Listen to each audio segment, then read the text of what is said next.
Hello, I'm Stuart. Before we start, we want to share that this video uses AI for graphics and voice, but all the information is manually researched by our team.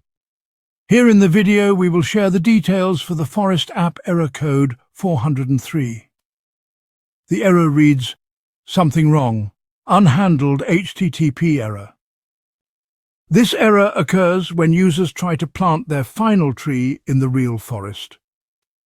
Players shared that despite multiple attempts over several days, the app keeps showing this error and doesn't let them complete the action. According to our research, this error seems to be related to app glitches or network issues.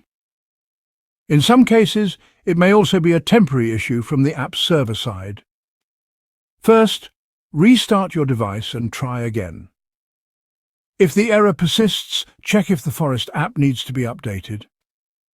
If there's an update available, install it and see if this helps. If you still get the error, then try clearing the Forest app cache data. Once cleared, relaunch the app and try again. If the error still comes, uninstall the Forest app and reinstall it. After reinstalling, check if the issue is resolved. At last, if you still see the error, then it might be a server-side issue.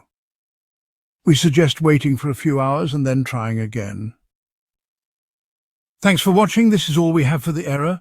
If this video helped, don't forget to like, share and subscribe. Have any questions or issues? Drop them in the comments below. See you in the next one.